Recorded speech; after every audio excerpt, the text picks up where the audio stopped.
नमस्कार, मी राहुल कुलकर्णी.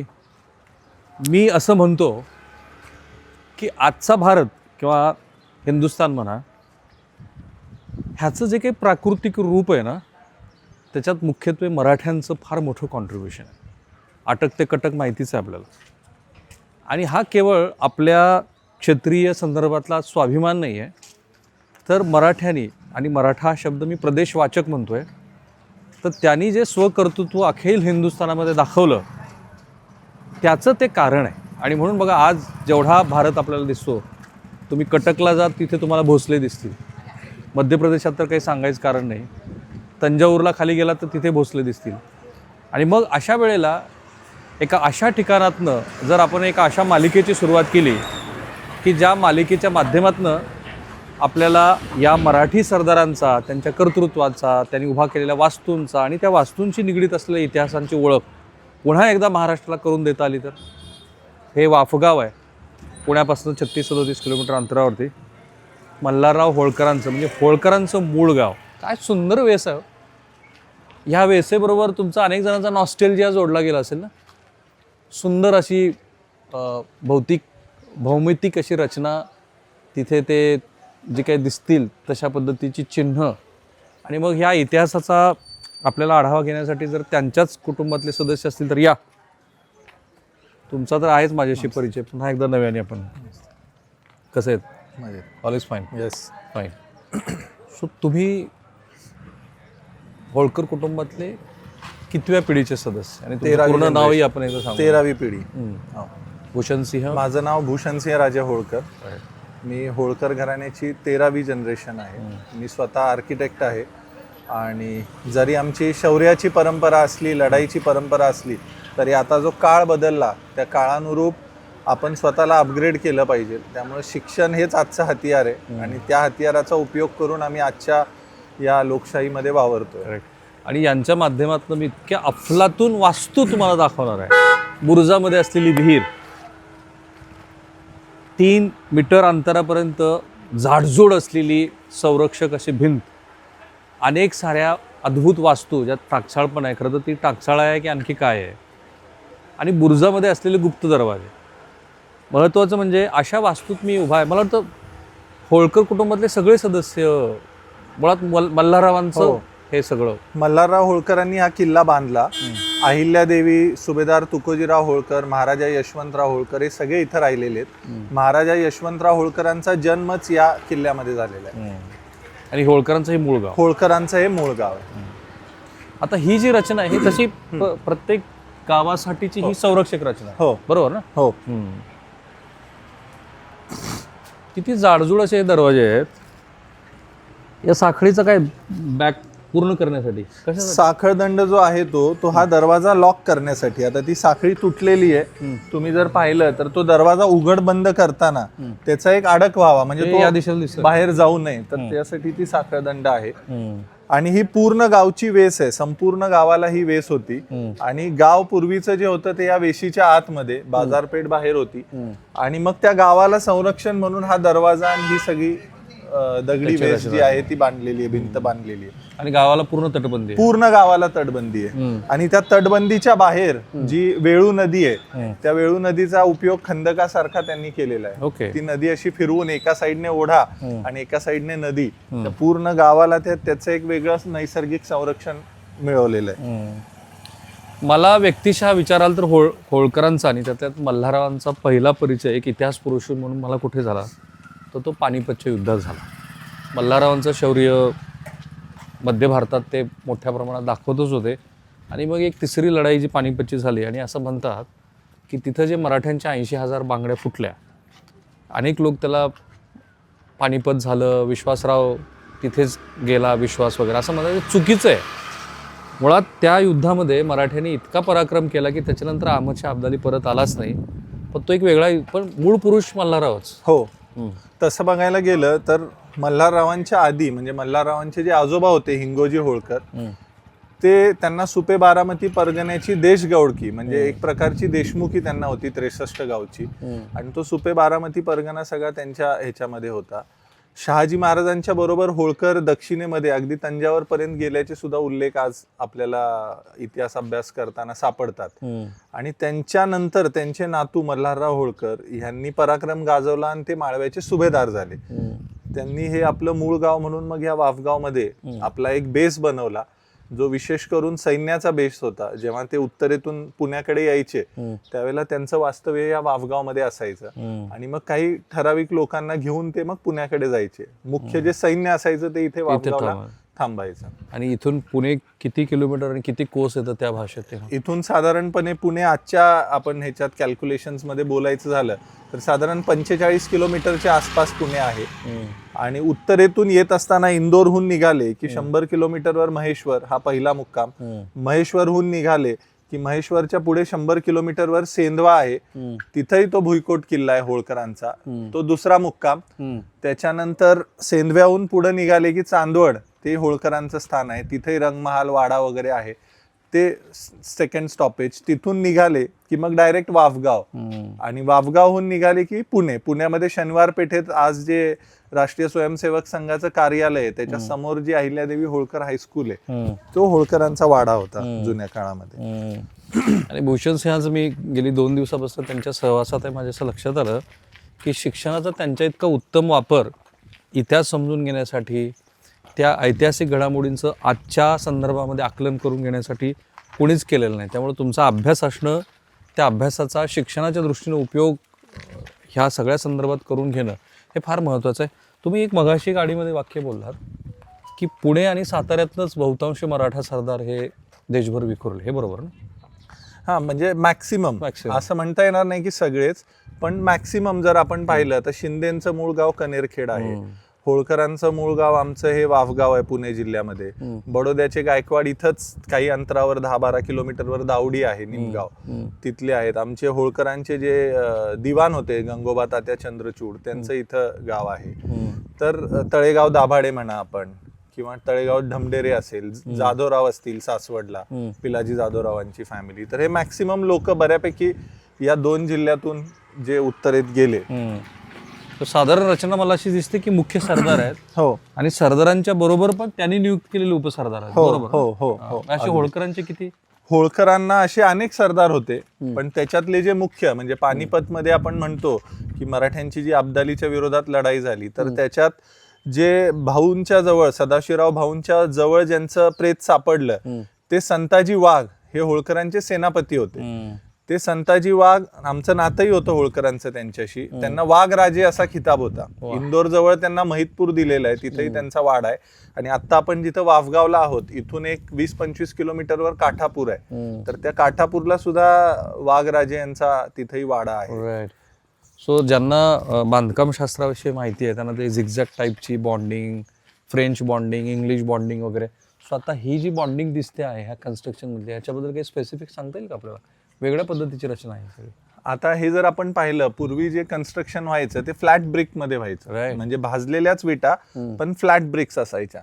आणि पूर्वी जर आपण पाहिलं तर बांधकामामध्ये आजकाल आपण आवाढव्य खर्च करतो, पण इकॉनॉमी मेंटेन करून क्रिएटिव्ह आर्किटेक्चर काय असतं त्याचं हे उत्तम उदाहरण आहे. जसं की म्हणजे आता इथेही एक्सपोज ब्रिक आहे, पण एक्सपोज ब्रिक मध्येच त्यांनी पॅटर्न असा बनवलाय की त्याची एक छान डिझाईन तयार व्हावी, म्हणजे एक प्रकारचं म्युरल तयार व्हावं. तर त्या पद्धतीने ही रचना केलेली आहे. म्हणजे वीट बांधकाम हे एक्सपोज आहे, याच्यावर प्लास्टर नाहीये. एक्सपोज म्हणजे वातावरणाची त्याचा संबंध, उन्हाशी आहे, पावसाशी आहे, सगळ्याशी. किती वर्ष जुनं हे बांधकाम बघतोय आपण आता? आता मला एक्झॅक्ट पिरियड सांगता येणार नाही, पण हे किमान 150 वर्ष तरी जुनं बांधकाम आहे. सो होळकरांच्या मूळ गावामधनं होळकरांच्या इतिहासाचा आढावा घेण्याचे, कारण मी म्हणालो की एक मालिकाच आपण सुरू करूया. देशभरामध्ये जे मराठी सरदार आहेत त्या मराठी सरदारांच्या बरोबर, आणि एक भाग जो मी ह्या मालिकेत घेणार नाही आहे आजच्या होळकरांच्या संदर्भात, तो म्हणजे मराठा आणि धनगर विवाह. छत्रपती शाहू महाराजांनी, दुसरे शाहू महाराजांनी त्याची संकल्पना मांडली, आणि तितकी मला असं वाटतं की आधुनिक सद्यस्थितीतल्या महाराष्ट्रासाठी तर ते समजून घेणं फार गरजेचं आहे. तुम्ही मगाशी म्हणाले एक ब्राह्मण आळी आहे, इथं एक लोहार आळी आहे. साधारणपणे जुन्या गावामध्ये असं दिसतंय की त्या आळ्यांची रचना करून व्यावसायिक दृष्ट्या ती केलेली व्यवस्था आहे, बरोबर ना? हो. आता ह्या वाफगावमध्ये जर आपण पाहिलं तर इथं 18 पगड जातीचे लोक आहेत.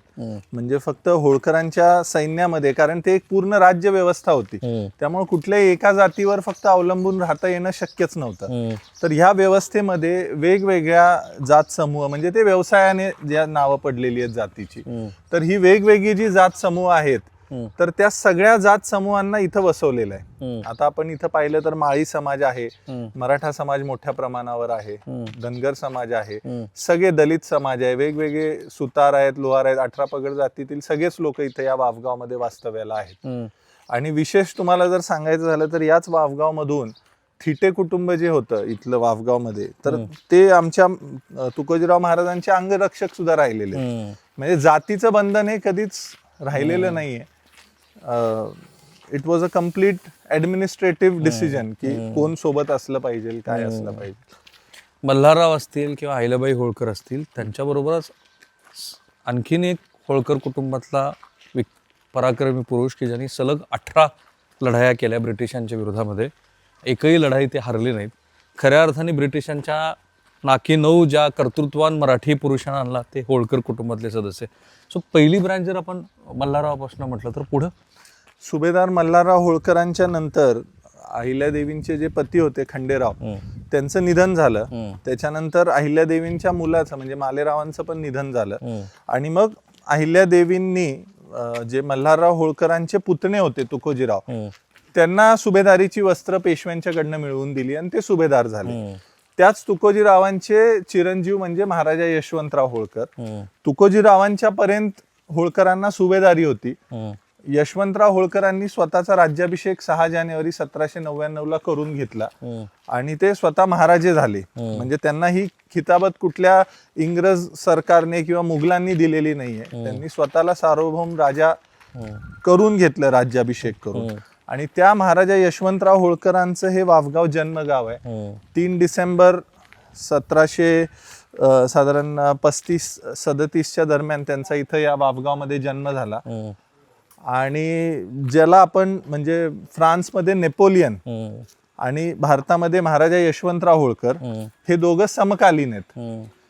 फ्रान्समध्ये ज्या वेल्सलीने नेपोलियनला हरवलं, त्या वेल्सलीला महाराजा यशवंतराव होळकरांनी या भारताच्या भूमीमध्ये 18 वेळेला हरवलेला आहे. आणि त्या वेल्सलीचा कोर्ट मार्शल त्या काळामध्ये इंग्रजांना करावा लागला.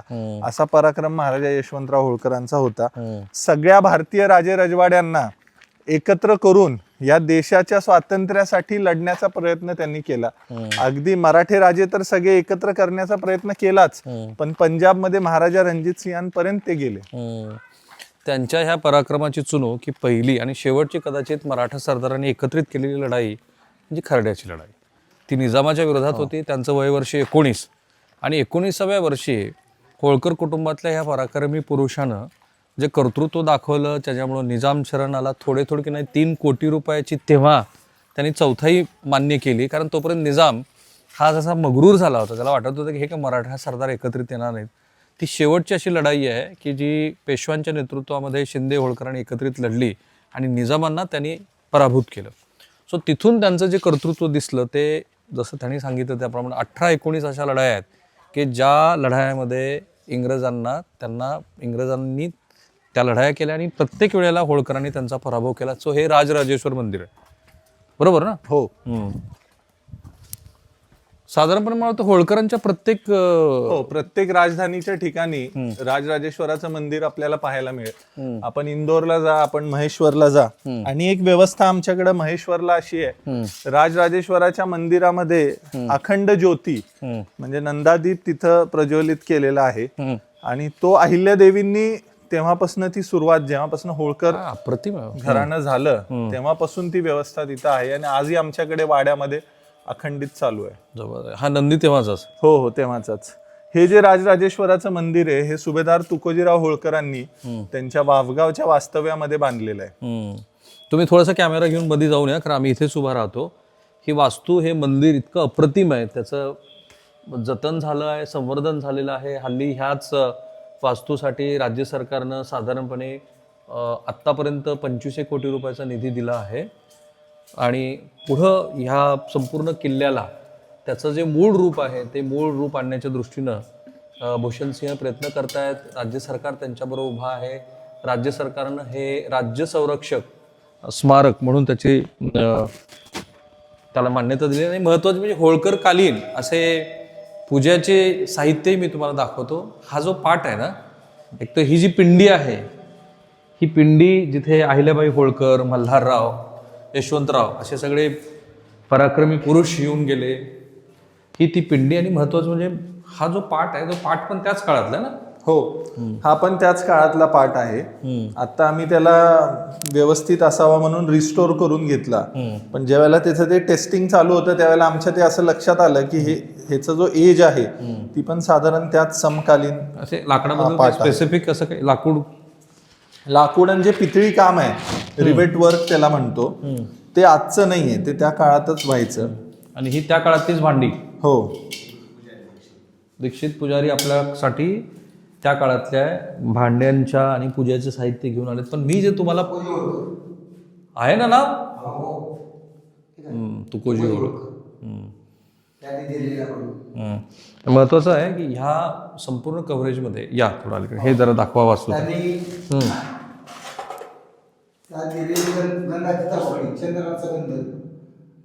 त्यानंतर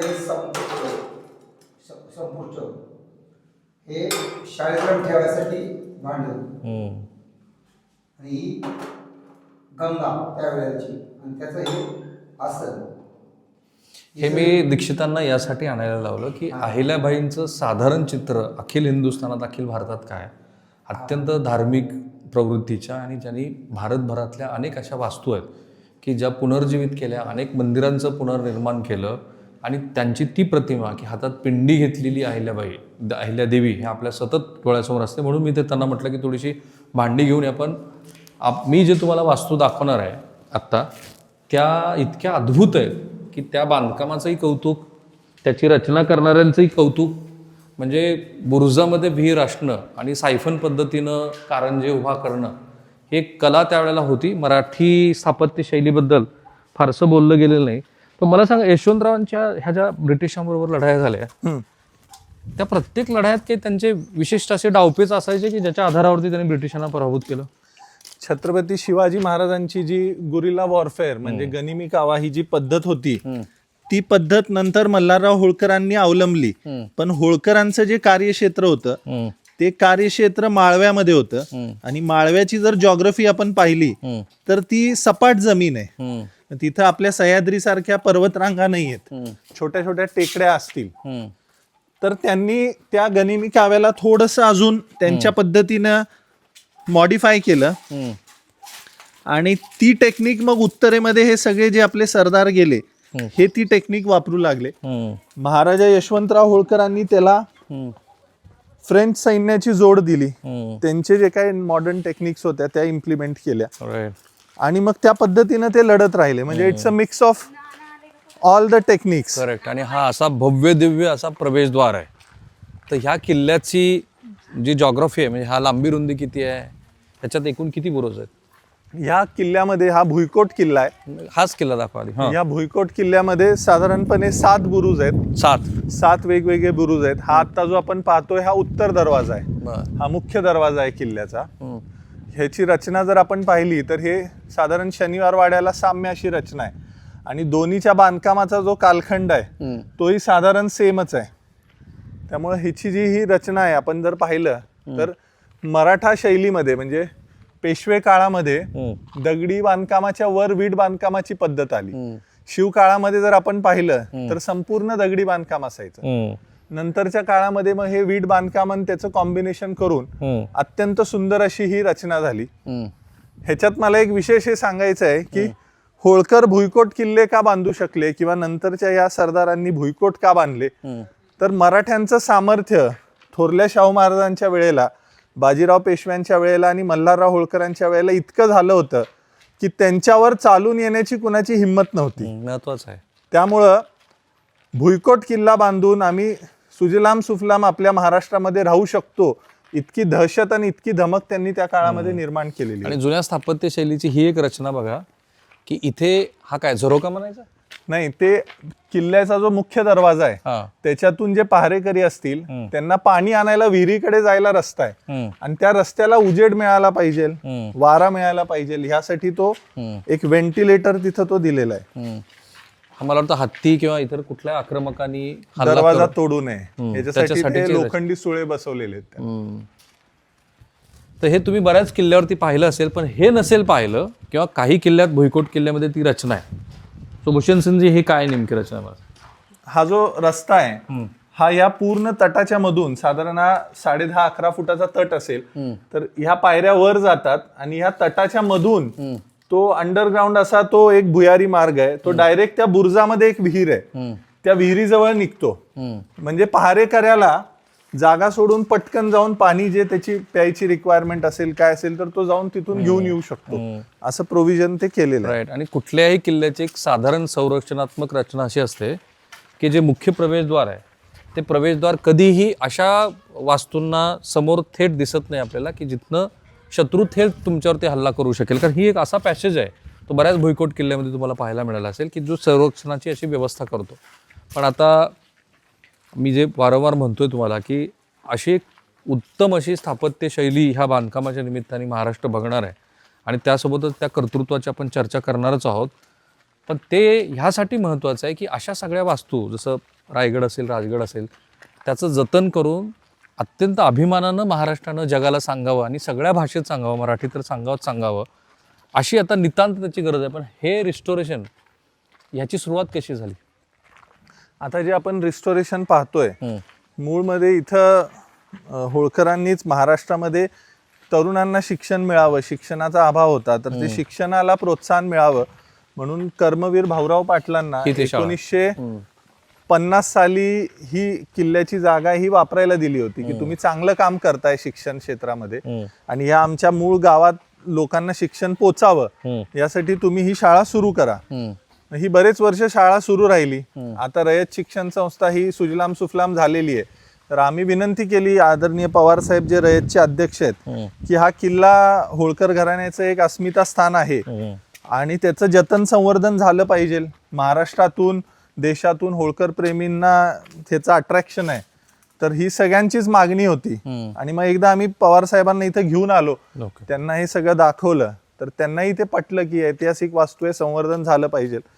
अजितदादा, माननीय कैलासवासी अजितदादा जे उपमुख्यमंत्री होते महाराष्ट्र राज्याचे, त्यांनी याच्या संवर्धनासाठी आम्हाला निधी उपलब्ध करून दिला आणि आता जे संवर्धनाचं काम चालू आहे ते त्यांच्याच फास्ट डिसिजन मेकिंगचा हा परिणाम आपल्याला पाहायला मिळतो. माननीय मुख्यमंत्र्यांनी सुद्धा याच्यासाठी खूप सहकार्य केलं आणि आता पुरातत्व खात्याच्या मार्फत ह्याचं संवर्धन चालू आहे. आणि ही अशी वास्तू आहे, हा आहे राणीवासा, बरोबर ना? हो, हा राणी महाल आहे. इथं राजघराण्याचं वास्तव्य या इमारतीमध्ये असायचं. किती मोठा आहे आणि ह्याची रचना कशी आहे? आता आपण जर पुढच्या बाजूला पाहिलं तर ह्याला चारी बाजूने जे स्ट्रक्चर्स होते ते पडलेले आहेत, पण हे जे मेन स्ट्रक्चर आहे या मेन स्ट्रक्चर मध्ये खालच्या बाजूला दिवाणखाना, त्याच्यानंतर आतमध्ये जे हा दिवाणखाना आहे, आतमध्ये जे आहे ते होळकर घराण्याचं देवघर ज्याला विष्णू पंचायतन आहे. मी तुम्हाला दाखवणार आहे ते. पण ही काय अप्रतिम रचना आहे बघा. हा खाली एक असा हॉल आहे, बरोबर ना? हो, खाली हा एक हॉल आहे, असाच वर हॉल आहे आणि मग बेडरूम्स आपण ज्याला म्हणू त्याची व्यवस्था तिथं आहे.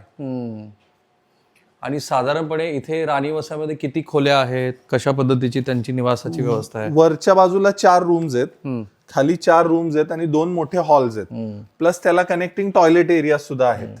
आता हे विष्णू पंचायतन मी तुम्हाला दाखवणार आहे. हो, त्याच्या आधी या दरवाजाची रचना बघा. या हे अद्भुतच आहे सगळं. म्हणजे आपल्या इतिहासाबरोबरच अशा वास्तू पण समजून घ्यायला हव्यात. हा दरवाजा हा तेव्हाचाच दरवाजा आहे, अजूनही तशाच अवस्थेत आहे. आणि जर तुम्हाला देवदर्शन, मुखदर्शन करायचं असेल तर मुखदर्शनाची व्यवस्था आणि त्याचबरोबर हवा खेळती राहावी त्यासाठीची व्यवस्था. बाहेरचं वातावरण आणि मधल्या वातावरणामध्ये किमान 4 ते 5 डिग्री सेल्सिअसचा फरक असावा अशी ती व्यवस्था आहे. आणि हे असं अद्भुत विष्णू पंचायतन. मला सांगा भूषण सिंगजी, हे जर वैशिष्ट्य काय? विष्णू पंचायतन म्हणजे विष्णू भगवानांची जी मूर्ती आहे, विष्णू लक्ष्मी आणि त्यांच्याबरोबर इतर देवता 3, तर ही अशी विशेष रचना आहे. ह्याच्यामध्ये गरुडावर बसलेली विष्णू भगवानांची ती मूर्ती आहे. हे हा, आणि ही रचना अगदी क्वचित काहीच ठिकाणी आहे. हे जर तुम्ही स्ट्रक्चर पाहिलं तर हे संगमरवरी म्हणजे व्हाईट मार्बल मध्ये बनलेलं आहे. हे राजस्थान मधून विशेष करून मकराना मार्बल मध्ये बनवून देवींनी इथे याची स्थापना केली, अहिल्यादेवींनी. आणि हे जे जिथं आपण आता उभे आहोत हे ह्या किल्ल्यातलं देवघर आहे होळकरांचं. म्हणजे जेव्हा इथं वास्तव्य असायचं त्यावेळेला हा देवारा होता होळकरांचा. आणि अशीच संगमरवरी मूर्ती आपल्याला माहिती असावी म्हणून सांगतो, सांगलीचं जे गणपती मंदिर आहे त्याची सुद्धा मूर्ती अहिल्यादेवींनीच बनवून पटवर्धनांना पाठवून दिलेली आहे. त्याच्या लेखी नोंदी सुद्धा आहेत. आणखीन एक इथे व्यवस्था आहे. आता ह्या व्यवस्थेबद्दल सांगा, ही काय व्यवस्था आहे? आता आपण उभे आहोत, हा ग्राउंड फ्लोर आहे म्हणजे तळमजला आहे या वास्तूचा. आणि महिला वरच्या मजल्यावर असायच्या, म्हणजे जो प्रायव्हेट एरिया आहे तो वरच्या मजल्यावर असायचा. तर महिलांना जर देवाच्या दर्शनाला यायचं आहे आणि बाहेर पुरुष मंडळी बसलेली आहेत तर त्यावेळेला पडदा सिस्टम असायचं. तर ह्या भिंतीच्या आतमधून आता आपल्याला दिसणार, या साईडला जिना आहे या भिंतीच्या आतमधून, मी वरून आपल्याला तो दाखवेन. त्या जिन्यामधून डायरेक्ट महिला या देवाऱ्यात येऊ शकतात अशी व्यवस्था होती. आणि चौथरा बघा ना त्याचा किती, एखाद्या मोठ्या गर्भगृहातला जसा चौथरा असतो तितका मोठा हा चौथरा आहे. आणि त्या चौथऱ्याबरोबरच आणखीन एक इथे रचना आहे, जी रचना बघितल्यानंतर आपल्या सरदारांचं हे जे वैभव आहे ते वैभव लक्षात येतं. अहिल्याबाईंचा विषय निघाला की साधारणपणे त्यांची प्रतिमा आपल्याला जी माहिती आहे अखिल हिंदुस्थानात, अखिल भारतात, ती हीच आहे. अशा किती मंदिरं आहेत, अशा किती वास्तू आहेत की ज्या जसं आता आसिका घाट आहे वाराणसीला, जे तुमच्या पाहण्यात आणि तुमच्या वाचण्यात आहे, त्यासाठी पैसे किती खर्च केलेत अहिल्यादेवीने, किती वास्तूंचं रिस्टोरेशन केलं? आमच्याकडे आत्ताच्या घडीला जे प्रेझेंट नोंदी आहेत त्या 246 ठिकाणी भारतभरामध्ये, म्हणजे हे रेकॉर्डेड मी आपल्याला सांगतोय, देवींनी काम केलेलं आहे महत्वाच्या 246 ठिकाणी. आणि अशी अनेक ठिकाणं आहेत जी अनडॉक्युमेंटेड आहेत की जिथं देवींनी काम केलंय पण ते अजूनपर्यंत लोकांपर्यंत नाहीये. प्रत्येक ठिकाणी त्यांनी देवस्थानाचा काय त्याला, आणि सगळ्यात विशेष बाब ही आहे की अहिल्यादेवींनी जे देणग्या दिल्या किंवा मंदिरं बांधली हे लोकांच्या पैशातून नाही, ते त्यांनी खासगीच्या पैशातून, म्हणजे स्वतःचा जो पॉकेट मनी त्यांना मिळायचा त्याच्यातून त्यांनी हे केलं. आजकाल मी नेहमी माझ्या याच्यात सांगत असतो की आज आपण पॉकेट मनी दिला की ते शॉपिंगला, चेष्टेचा भाग याच्यात महिलांचा अनादर नाहीये, पण त्यावेळेला देवींनी तो पैसा सुद्धा लोक उपयोगी कामांसाठी खर्च केलेला आहे. मी फक्त एकच शब्द म्हणेन, अद्भुत आहे हे सगळं, अद्भुत आहे. ते बघा ना, काय सुंदर अशी रचना आहे. साधारणपणे आपली मराठी माणसाची ओळख म्हणजे ते वॉरियर्स आहेत, त्यांनी फारशा नवनिर्मितीकडे लक्ष दिलं नाही. पण इथं मला असं दिसतं की मुघलकालीन जो प्रभाव होता, आणि जसं भूषण सिंह म्हणाले की एकदा स्थैर्य आल्यानंतर स्वतःच्या संपत्तीच्या माध्यमातून अशा वास्तू निर्माण करणं. आता ह्याचं तुमच्या आर्किटेक्चर अँगरनी आम्हाला सांगा महाराष्ट्राला. आता ह्याचं वैशिष्ट्य असं आहे या स्ट्रक्चरचं, आपल्याकडे महाराष्ट्रामध्ये लाकडाचे जे लॉग आहेत त्याला साईजची मर्यादा आहे आणि स्पॅनची मर्यादा आहे. पण आता इथं जर तुम्ही पाहिलं तर हे अंतर बघा, साधारण असं 12 ते 13 फुटाचा हा स्पॅन आहे. मग आता हा जर ब्रिज करायचा असेल, लोड बॅलन्स करायचा असेल, तर यांनी 2 लॉग्स एकत्र करून हे 2 वेगवेगळे खांब टाकलेत आणि तो लोड बॅलन्स केलेला आहे. म्हणजे लाकडाची मर्यादा लक्षात ठेवून सुद्धा तो लोड आणि ही भव्यता कशी घेता येईल आपल्याला, त्यासाठी तो प्रयत्न केला. आणि हे लाकूड कोणतं आहे? हे त्यावेळेला जे लोकली अवेलेबल टीक असायचं ते टीक वापरायचे. कारण आपल्याकडे साईज आपल्याला हेच मिळायचे आणि ह्याच्यात तुम्हाला जॉइनरी लक्षात येईल. आता जर तुम्ही पाहिलं तर हा नाही, इथं नाही, हे तर कार्विंग आहे. आता ह्या पोर्शनच्या वरचा जो पोर्शन आहे तो हा वेगळा आहे आणि हा पिलर वेगळा आहे. ह्याच्या खालचा जो हा तळखडा आहे तो वेगळा आहे, तो लाकडीच आहे, तो पण तो वेगळा आहे. हा पिलर वेगळा आहे आणि ह्याच्यावरचा पोर्शन वेगळा आहे. आणि ह्याच्यामध्ये हे जे सगळं आर्च वर्क आहे हे सगळं इंटरलॉक आहे. तुम्ही जर इथून पाहिलं तर हा ह्याच्यात अडकवलेला आहे. दाखवा जरा एकदा. ही जी जॉइनरी आहे, हा इंटरलॉकिंग केलेलं आहे, इंटरलॉकिंग आहे, तो ह्याच्यामध्ये इथं दिसेल तुम्हाला अडकवलेला आहे. आणि दोन्ही हे बघा इथं तुम्हाला क्लिअर दिसेल, हा पोर्शन बघा तो त्याच्यामध्ये. अहिल्याबाईंच्या काळातला की मल्हाररावांनीच? नाही, मल्हाररावांच्याच वेळचा आहे. आणि हे इथं जर तुम्ही पाहिलं तर मधला गॅप भरून घेण्यासाठी त्यांनी हे अशा प्रकारचं पॅकिंग वर्क त्याच्यात केलेलं आहे. सुदैवाने हे पूर्ण वरच्या बाजूचं जी काही रचना आहे ती तशीच राहिली आहे. या रचनेबद्दल काही सांगता येईल? ही जी डिझाईन आहे, आता आपण असं म्हणूयात की त्या काळामध्ये ज्या वेळेला ह्यांच्याकडे सुबत्ता आली होती हो. तर हे लक्झरी होती त्यावेळेला. आता जसं आपण फॉल सिलिंग करतो तसं हे त्यावेळेचं वुडवर्क आहे.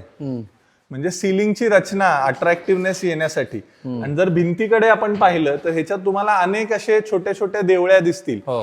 तर ह्यांचे वेगवेगळे पर्पज होते. काही देवळ्यांमध्ये व्हेंटिलेशनसाठी खाचे आहेत, काही देवळ्यांमध्ये दिवाबत्तीची प्रोव्हिजन आहे, सिलिंगला हंड्या लावल्या जायच्या, तर त्याची व्यवस्था आहे. ह्या सगळ्या इकडे हो या ठिकाणी आणखीन काही वास्तूची रचना आहे. हे आता सध्या स्कूलच्या वापरात असल्यामुळे हा. थोडंसं हे अस्तव्यस्त आहे, पण ही त्यांची जन्मखोली आहे. यशवंतराव. हो, यशवंतरावांची. वा. सध्या शाळेच्या वापरात असल्यामुळे बरंचसं शाळेचं साहित्य तुम्हाला बघायला मिळेल. हे रंगकाम जे काही अनुचित आहे, पण ठीक आहे, ते शाळेकडे होतं, रयत शिक्षण संस्थेकडे. आता ही शाळा बाहेर जाणार आहे आणि त्यामुळं पुन्हा एकदा ह्याचं मूळ रूप हे महाराष्ट्राला पाहता येईल. इथे काहीतरी वेगळीच रचना आहे. नाही, इथे मध्ये स्टोर रूम स्टोर रूम आहे. आता मी जे तुम्हाला दाखवणार आहे पुढे, ते अर्थातच एक अशी विहीर, अशी एक टाकसाळ, की जी टाकसाळ म्हणजे टाकसाळ हे कशाचं लक्षण म्हणायचं? या इकडे इकडे हो. कसलं पेंटिंग? आतमध्ये पेंटिंग आहे आणि त्याचे वॉशरूम्स पण आहेत मागे. वा. तिकडच्या साईडने जाता येईल. हे बघा, हे असे. अरे तेव्हाच्या पेंटिंगचं. हो, ह्याच्यात पेंट वर्क असायचं. असेच सेम पेंटिंग आमच्या चांदवडच्या सुद्धा रंगमहालामध्ये आहेत, नाशिक जिल्ह्यामध्ये. याच्यासाठी वापरलेले रंग वगैरे त्यावेळेला आता ते ऑर्गॅनिक कलर्स काही वापरत असतील. एवढ्या वर्षांतर जसे आहेत तसे आहेत. आणि ह्या टेक्निक्स राजस्थान मधून काही आल्या, काही आपल्या महाराष्ट्राच्या मूलतः ज्या टेक्निक्स होत्या त्या युज केल्या गेल्या. पण हे जे डिपिक्शन आहे, हे जे चित्र आहे, ह्याच्यातनं काही संदेश जातोय वेगळा?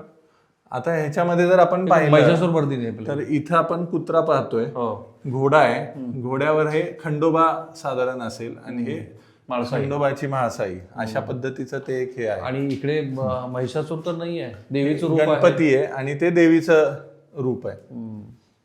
तर हे यासाठी आपण समजून घेतो, जसं मी म्हणालो की हा जो इतिहास आहे ते समजून घेत असताना त्यातल्या ज्या कर्तृत्वान व्यक्ती आहेत त्याही आपण समजून घेतो आहोत. यशवंतरावांनी स्वतःचा राज्याभिषेक करून घेणं हा एक संदेश होता, बरोबर ना? बरोबर. तो का गरजेचा होता? तो यासाठी गरजेचा होता की महाराजा यशवंतराव होळकरांनी त्यांच्या भावांच्या हत्येनंतर होळकर साम्राज्य टिकून राहावं, होळकरांची उत्तरेतली सुभेदारी टिकून राहावी म्हणून अनेकदा पेशव्यांना पत्र पाठवली की आम्हाला आमची सुभेदारीची वस्त्र मिळावीत. पण पेशव्यांनी काही कारणास्तव ती त्यावेळेला नाकारली. मग यशवंतराव होळकर पुण्यावर चालून आले. हडपसरची प्रसिद्ध लढाई झाली. त्यानंतर बाजीराव वसईला निघून गेले आणि त्याच्यानंतर जो इतिहास घडला, मग यशवंतरावांच्या लक्षात आली की माझ्यात सगळं सामर्थ्य आहे, सगळं सामर्थ्य माझ्यामध्ये असताना मी का कुणाची सुभेदारी पत्करावी. आणि त्यांनी स्वतःला सार्वभौम राजा घोषित करून घेतलं आणि स्वतःचा राज्याभिषेक 6 जानेवारी 1799 ला करून घेतला. इथं जर आपण पाहिलं तर मगाशी मी जे सांगितलेलं देवघराकडे जाणाऱ्या पायऱ्या, हो, तर ह्या पायऱ्या, तर ह्या पायऱ्या आहे. हे सगळं किती तुला खाली जाता येईल पहा, कारण खालून त्या बंद आहेत. आणि अशा अनेक चमत्कारिक आश्चर्यकारक अशा वास्तूंची इथं रचना आहे, तुम्हाला दिसेल. कारण मी छत्रपती राजाराम महाराजांना राणी चन्नम्मानं ज्या राजवाड्यामध्ये ठेवलं होतं तिथली रचना महाराष्ट्राला दाखवली. आश्चर्यचकित झाला महाराष्ट्र की भुयारामध्ये भुयार आणि औरंगजेबाचं सैन्य जेव्हा मागं लागलेलं आहे अशा वेळेला त्या राणीनं राजाराम महाराजांचा बचाव केला. मला एवढंच सांगायचं आहे की आपण जेवढे कर्तृत्वान आहोत तर तो कर्तृत्वाचा भाग पुन्हा आपण समजून घ्यायला हवा. इकडनं जायचं वॉशरूम अरेंजमेंट आहे, म्हणजे आंघोळीची जी जागा त्यावेळेची थोडस सांभाळून या. पण एक ही आंघोळीची व्यवस्था आहे. हा, आता थोडासा कचरा आहे इथं. हो, आता रिस्टोरेशन होत आहे त्याचं. पण हे बाथरूम सारखे कनेक्टेड त्याला स्पेस इथं आहे. वा. हेच तर तुम्ही चांदवडला त्याचं एक खूप सुंदर उदाहरण आहे. चांदवडला अशाच वॉशरूम्सला लागून जी भिंत आहे त्या भिंतीमध्ये विहीर आहे आणि त्याच्या प्रत्येक फ्लोअरवरच्या वॉशरूम मधून ते पाणी तुम्हाला उपसता येतं. प्रत्येक फ्लोअरवरच्या वॉशरूम मधून त्या भिंतीतून तुम्हाला पाणी घेता येतं. माझ्याकडे त्याचे पिक्चर्स आहेत. मी आपल्याला आपण हे सगळं बघणारच आहोत. तुम्हाला लक्षात आलं असेल की महाराष्ट्राच्या ह्या इतिहासाचा आढावा घेत असताना ह्या वास्तू पण बघायला हव्यात. किती सुंदर पद्धतीची रचना आहे की जी रचना आपल्याला दिसते. आता एक टाकसाळ मी तुम्हाला दाखवतो. मी मघाशी असं विचारलं की टाकसाळ हे त्या राजाच्या स्वतःच्या सामर्थ्याचं लक्षण आहे. ह्या टाकसाळीच्या काय नोंदी आहे तिथे? वाफगावमध्ये हे होळकरांच्या ज्या टाकसाळी होत्या त्या 3 ठिकाणी होत्या. इंदोर नंतर चांदवडला आणि मग इथं वाफगावमध्ये. तर हे महाराष्ट्रातलं एक मुख्य ठाणं म्हणून इथे ही टांगसाळ त्यावेळेला असल्याच्या ऐतिहासिक नोंदी आपल्याला सापडतात. बरं. आणि या टांगसाळीतनं होळकरांचं स्वतःचं चलन होतं ते निघायचं. यशवंतरावांच्या पासून होळकरांचं स्वतःचं स्वतंत्र असं चलन निघायला लागलं. ते अगदी स्वातंत्र्य काळापर्यंत म्हणजे 1948 पर्यंत स्वतःचे नाणे, करन्सी हे सगळं होळकरांचं होतं. आणि साधारण कुठला धातू त्याच्यात असायचा? कॉपर यूज केलं जायचं, काही मिक्स धातू असायचे, सिल्वर होतं. ही एक अशी रचना आहे की ज्या टांगसाळीच्या पासून तुम्ही येऊ शकता. हा अर्थात शाळेकडे दिलेला असल्यामुळे सध्या हा छोटासा दिंडी दरवाजा मी म्हणेन तो सध्या बंद आहे. पण साधारण तुम्हाला याची भव्यता लक्षात आली असेल. मी मगाशी म्हणालो की आपण कर्तृत्वान होतो, नवनिर्मिती पण खूप चांगल्या पद्धतीने आपण केलेली आहे.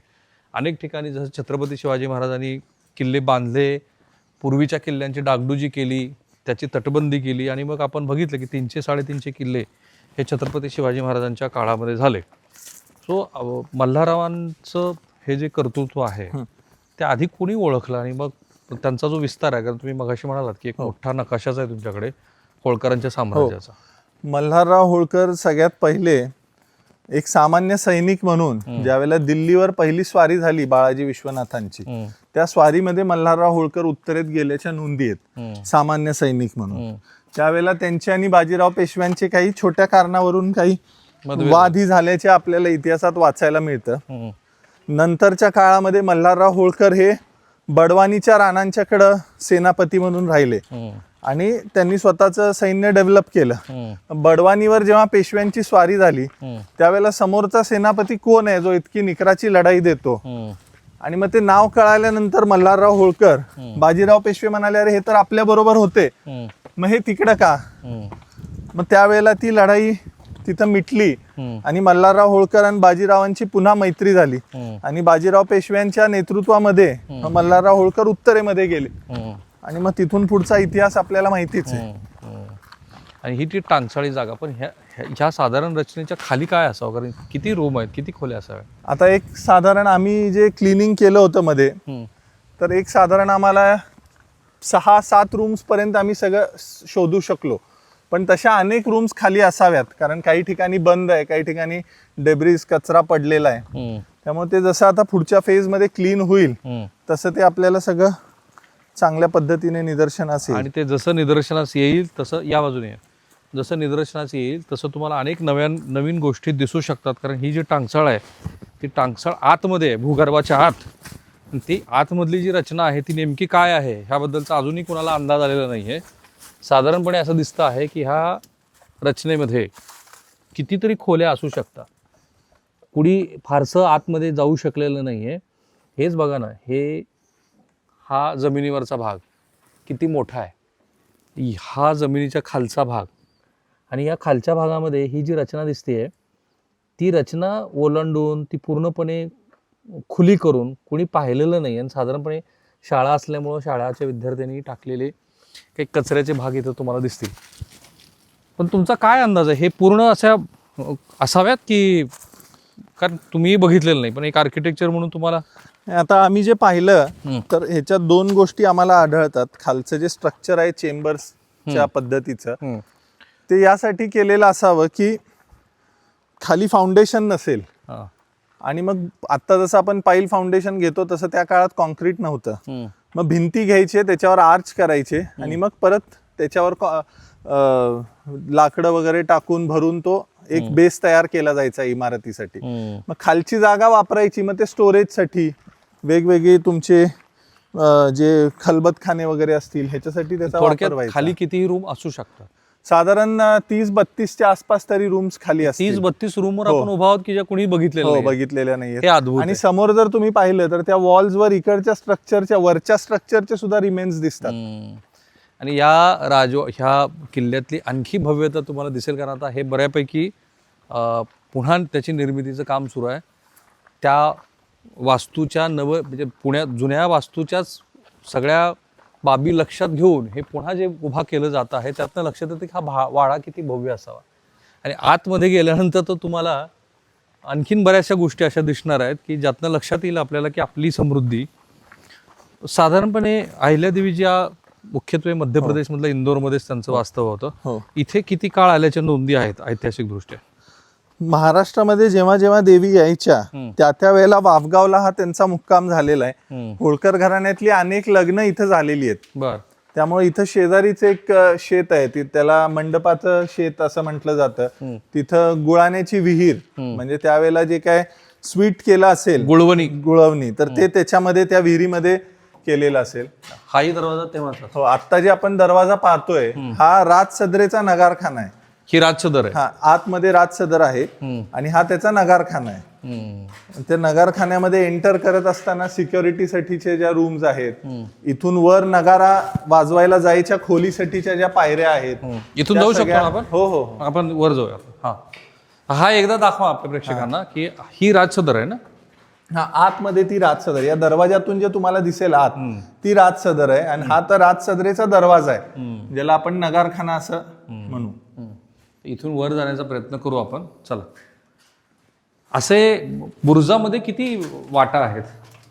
आता ह्या राजसदरेचा जो आजूबाजूचा तट आहे त्या तटामध्ये 4 ते 5 ठिकाणी असे वेगवेगळे जिने वगैरे केलेले आहेत, 4 ते 5 जेणेकरून लोकांना वर जाता यावं. आणि ते स्ट्रॅटेजिक लोकेशनला आहेत, सेफ्टी सिक्युरिटीला विचारात घेऊन. आता नगारखान्याच्या खोलीत येण्यासाठी डायरेक्ट पहारेकऱ्याला हा जिना आहे. आता इथे जर आपण आत पाहिलं तर ही नगारखान्याची खोली किंवा राजसदरेतला जो मुख्य दरबार आहे तो झाल्यानंतर काही खासगी बैठक करायची असेल तर त्याच्यासाठीच्या खोल्या. अद्भुत आहे हे, खरोखर अद्भुत आहे. आणि इतका मोठा असा होळकरांचा वाडा तुम्ही बघत आहात, तर त्या वाड्यातल्या ह्या वास्तू, तिथं असलेले कारंजे, त्याचे तपशील समजून घेऊ. आपल्याला जी विहीर दाखवायची आहे ती कुठे आहे? ती बुरुजात आहे विहीर. कुठल्या बाजूला जायला लागेल? उत्तरेच्या भिंतीत निघायचंय. हो, इकडून जाऊ. ही राजसदर महत्वाची आहे. राजसदरेबद्दल आपण बोलूया थोडस. हा, सांगा. आता हे जर आपण पाहिलं तर त्या नगारखान्यातून आपण आत आलो. आत आल्यानंतर आता जे तुम्हाला समोर दिसतं तो सिंहासनाचा चौथरा आहे. आता ह्याच्यामध्ये तुम्ही होळकरांचे जे म्हणजे ऐश्वर्य होतं तर त्याचं रिप्रेझेंटेशन जेव्हा उत्तर घेतली मराठ्यांनी त्यावेळेला उत्तरेत जे मुघलांचं आर्किटेक्चर होतं किंवा जे मुघल गार्डन्सचा जो कॉन्सेप्ट होता तर तो यांनी पाहिल्यानंतर तो त्यांनी आपल्या महाराष्ट्रात आणला. तर तुम्ही आता फरशीमध्ये जे पाहताय असे चौकोनी चौकोनी पॉकेट्स आहेत तर ते गार्डनचे पॅचेस आहेत. मध्ये मध्ये हे जे कारंजे आहेत, तुम्ही आग्र्याला दिल्लीला गेलात तर अशा पद्धतीचे कारंजे तुम्हाला पाहायला मिळतील. आणि हे सगळं जमिनीच्या खाली 3 फूट होतं. हे आपण काम करत असताना एक्सकव्हेशन केल्यानंतर हे सापडलं. विशेष करून मला यासाठी पुरातत्वचे जे विलास वहाने सर आहेत आणि आमच्या या प्रोजेक्टवर ज्या आर्किओलॉजीकडून आर्किटेक्ट आहेत अर्चना देशमुख मॅडम, त्यांचं विशेष कौतुक करावं वाटतं की अगदी जातीनं लक्ष घालून ते हे सगळं पाहतायत. आणि ही रचना काय ज्या ओवऱ्यासारखी आता जे आपण हे सगळं पाहतोय साईडला, ही जी रचना आहे ती या राजसदरेमध्ये फक्त जे सिंहासनाचा प्लॅटफॉर्म आहे तो कवर्ड असायचा आणि कवर्ड झाकलेला असायचा. बाकीचा जो पोर्शन आहे तो खुला असायचा. आलेले लोक सगळे इकडे समोर जमायचे. महिलांना जे पर्दा सिस्टम होतं तर वरच्या बाजूला महिला तिथं बसू शकायच्या.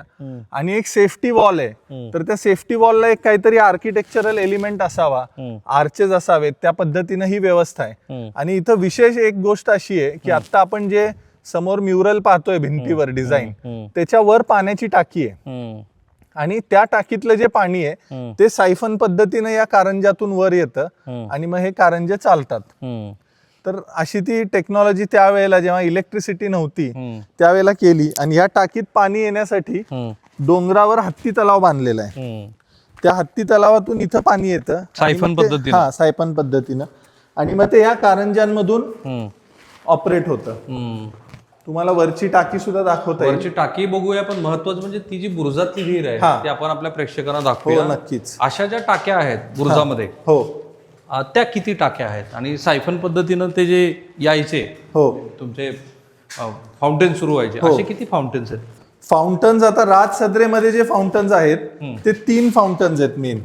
म्हणजे एक जो फाउंटन आहे तो राजाच्या बरोबर समोर छोटा फाउंटन आहे जिथे बसायची व्यवस्था आहे. त्याच्या समोर जो मोठा हौद आहे त्याच्यामध्ये एक आहे आणि त्या रचनेच्या सेंटरला एक आहे.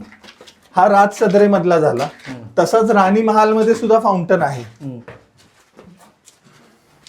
आता तुमच्या लक्षात येईल इकडे कुठल्या बाजूला?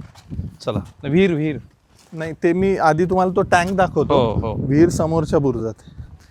तुम्हाला आता ह्याची भव्यता लक्षात आली असेल. राजगुरुनगर तालुक्यातलं आता हे ठिकाण आहे, पण आजूबाजूला सगळे डोंगर आहेत आणि त्या डोंगरात शेवटी जेव्हा तुम्ही इथं याल वाफगावला तेव्हाच तुम्हाला त्याची रचना लक्षात येईल. अशा पद्धतीचं हे अफलातून अफाट असं बांधकाम आहे. आणि हे बघा ही काय, हे फक्त समजून घेऊन तेव्हाच्या काळात ते होतं असं आश्चर्यचकित व्हायला लागतं आपल्याला. हे सांगा आता. ही पाण्याची टाकी आता जी दिसतीये आपल्याला, आपण आता या राजसदरेच्या तटावर उभे आहोत आणि ह्या टाकीत पाणी साठवून मग ते कारंजे ऑपरेट व्हायचे. आणि ते वेगवेगळ्या 3 टाक्या आहेत प्रत्येक कारंजाच्या आणि एकमेकाला कनेक्ट करण्यासाठी छोटासा कॅनॉल दिसतोय बघा तुम्ही वरच बुरुजावरच्या बाजूला. आणि त्याला नॅचरल स्लोप आहे त्याच्यामुळे ते पाणी फ्री फ्लो.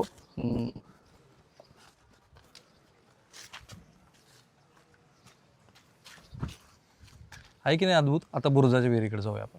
साधारणपणे जुन्या वाड्यांची जी तटबंदी होती ती किती मोठी होती त्याच्या अनेक जण कुणी कवेत घेऊन सांगितलं वगैरे मला. ही तटबंदी बघा, मला वाटतं 2 तटबंदी आहेत एकात एक. हा, आता हे कसं आहे, बाहेरचा तट आहे हा मोठा हा आणि त्याच्या आतमध्ये राजसदर जी आहे त्याचा तट वेगळा आहे.